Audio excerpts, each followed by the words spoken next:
What's going down, D-Gens? Back again with a second video for week 9.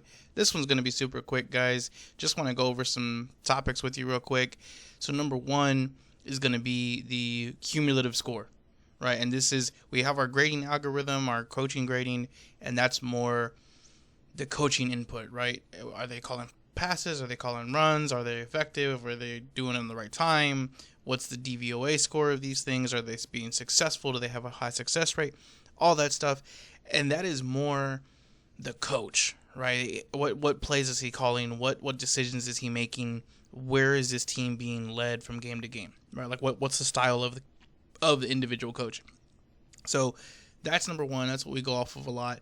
That's what we use to predict score, to predict game flow, all that kind of stuff.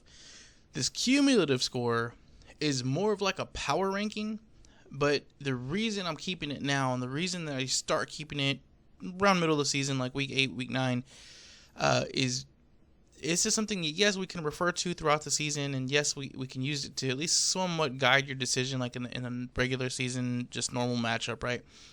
Well, when this is going to become very important, and the way that you select the teams for this, because it's not the full 32 list here, it's going to be a list of teams that we think or that are currently in the playoffs, right? So these are the teams that you're looking at right here, either in the playoffs, like if you look at the playoffs picture right now, or that are at least kind of on that cusp of being in there. There's 17 teams, so one of them, of course, is not going to be in there. Or actually, I think a little bit more. I think it's 14 teams that actually make it. So a couple of them are not going to be in there. But that's the point, right? Is you want to have that kind of upper echelon, the teams that we think are going to make it, the ones that are in the picture right now, the ones that we expect to get in there. The one team I think that probably drops out of this, or maybe one of the teams that I think is going to drop out of this is probably the Vikings, just because of the injury to Kirk Cousins. But that being said, this is really what we're going to use for week 1 of the playoffs. It's a lot of information, a lot of data tracking, and all that kind of stuff just for 1 week worth of games. But if you have been with me in the past, you know that for week 1 of the playoffs, the most important information, the most important detail is strength of schedule, right? It never fails. Week 1, we will have a team that is, head and shoulders above their opponent. They've played a tougher schedule. They've gotten to the playoffs on their actual merit, not just because they played a bunch of easy teams. And those are the teams we really want to bet on. One of the teams that are actually the easiest schedule in the NFL right now is the Saints. And so they're not even in this picture, but the Falcons are. And the Falcons have the number 2 easiest record, or number 1, depending on what source you're looking at. But those 2 teams would be my bet against. And right now the Falcons, I threw them in here because at the time they were leading in the division or tied for it or something around that picture. They're dead last in this entire picture here. So the cumulative score, what does it take into account? So number 1, strength of schedule, right? So the harder your schedule, the more points you get for that schedule. And the Falcons, the way that I critiqued it, was they gave them the number 1 easiest schedule, so they got 1 point for the strength of schedule. Whereas a team like the Ravens, they were the 17th, in difficulty, so they got 17 points. So that's number 1. And it maybe sounds like a lot, but it's not huge when you look at the other portions over here. So number 2, though, is going to be the margin of victory, right? So when you are winning your games, are you blowing out teams that you should be? Are you winning in, blowout fashion? Are you having these big leads against shitty teams? Or are you barely squeaking by? Are you having a bunch of one-possession games? Because as we've said before, just the math behind it does show the more one-possession games you have, the more you're going to lose, right? Because eventually the ball just doesn't bounce your way. You're playing it too tight. Your margin of victory is too small. Your path to victory is much too small. So we want a team that's blowing out bad teams. We don't want a team like the Falcons that's 4-4 that has a negative 23 margin, right? So that's basically telling us that, yeah, they're winning games, but they're not winning very convincingly. And the games they lose, they're actually losing by more than they win. And the same thing with the Steelers. Now, the Steelers have not been updated for last night's win, but last night they won by 4, so their margin of victory is still going to be negative 30. So, again, teams that we probably want to bet against once we get to the playoffs. Now, the Ravens, again, they have a 95. Bills are 86. Chiefs are 58, even with the loss last week to the Broncos. The 49ers, at one point, the 49ers were the number 2 ranked team in this cumulative score. Now they're down to 4 just because they've had the losses, right, recently. So those are 2 portions of that. And then next, we also have your actual win percentage of your opponents, right? So one thing is strength of schedule. Yeah, it could be that the schedule that you got at the beginning of the year says you play a bunch of easy teams. The problem is we don't know that. We think that it's easy, right, going into the season, just based on paper and results and what we're thinking of from prior years, but we're not sure. So what do we have to take into account? We have to take into account the win percentage of your opponents. Now, what this does is it's going to take the wins and losses of the people that you have beat, basically, right? And that's going to be your win percentage. So in this case, like the Ravens, they have 6-2. The 6 teams that they beat, the combined record of those teams is 25-27. And it's almost 500, and that's actually really, really good, especially when you compare it to other teams like the Falcons, who were 4-4. They only have 2 less wins, but the combined record of the opponents they beat is 8-16. Right, so they've beaten just a much lower level of competition.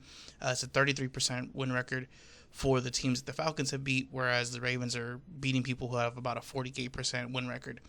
Now, the reason that 50% is about as high as you're going to get, like the Steelers have 55% for that particular margin, is because when you beat a team, obviously you're going to put a notch in their loss column, right? So especially towards the beginning of the year when teams are 0-1 or 1-3 or whatever, those losses maybe don't look, or those wins don't look as convincing because we're not sure yet.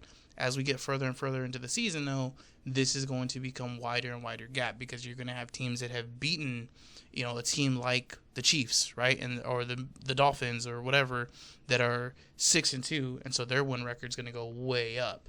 But like I was saying, you'll start seeing those win percentages be further and further apart because you're going to have teams that are beating up on a bunch of 4-12 teams or 2-15 teams or whatever, like the Bears, and then you'll have teams that are actually beating good teams like we were just talking about.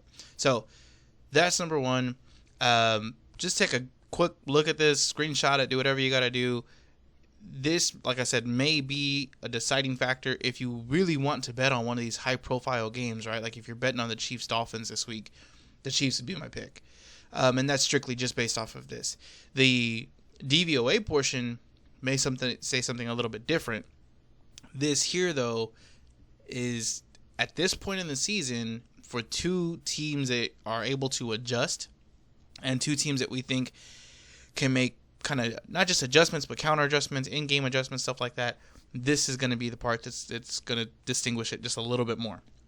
So that's number 1.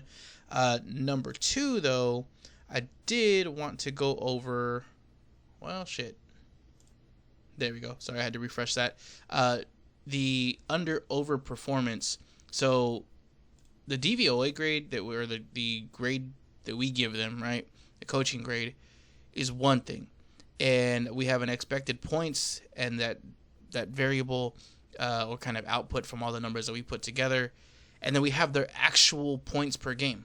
So when we look at the 2, for the most part, they're pretty similar because that's what the algorithm is supposed to do. The algorithm is supposed to project the points. And then the points over the course of the season, right, a big sample size, are going to eventually kind of morph and change and get close to the expected points because at one game, like I've showed you before, we may not hit exactly on what the expected points are because it's football. Shit's going to happen. But over the course of the season, we should see that average kind of tend to gear towards our expected points. And that's usually what we see. And so for the most part, if you're looking through this, it's all very close. It's like 1 to 3 points, right? Like that's from the expected points to our expected points, that is, to average points per game. The performance is pretty good. It's between like 1 to 3 to 4 points for most teams. There's some that are like this 5-ish. But the ones that are really standing out, the 15 points here, this is 15 points over expectation. So the Browns right now are averaging about 22 points a game. We only expect them to score like 7 points a game. Same thing with the Jets here. Right now they're scoring about 17 to 18 points a game. we're only expecting them to score about 9 points a game. Those two really stand out to me, and that means two things. So number one, they are overperforming. Number two, a lot of this is coming from their defense. Their defense is providing unexpected points. At some point, that's not going to go their way, and I would expect that both of those teams have at least one game or a stretch of games where they actually perform closer to what we are projecting them for, and they don't get those defensive scores, they don't get the unexpected scores, they don't get the short fields, and just the ball doesn't go their way, and they perform more like they should, right, per our expectations. So at some point, those two teams are going to be really, really good teams to fade. The hard part is finding out when, but just know that those two teams, the Browns and the Jets, we are expecting to have a letdown at some point. Now, on the opposite end of that, as far as underperforming, we don't have any super extremes of the way we have those two, but the 49ers are probably the most underperforming team. They're underperforming right now by about a touchdown. So they're scoring about 27 points. All of the numbers say that we should expect really more like 34 points from them. So exactly the opposite, right? They're losing games. They're 5-3. They've lost 3 in a row. At some point, we expect them to turn this around, score more where they're supposed to be scoring or where they're expected to be scoring, and that's obviously not a huge shocker, right? So I just wanted you guys to be aware of those teams. If there's any teams you want to know about specifically, let me know. But all the data is here. Like I said, if you want a copy of the spreadsheet, let me know. I'll send it over to you. It's all free. But you guys have a good day. Thank you for keeping up with this, and I'll let you know on Twitter if there's any extra picks that come in between now and Sunday. Y'all have a good day.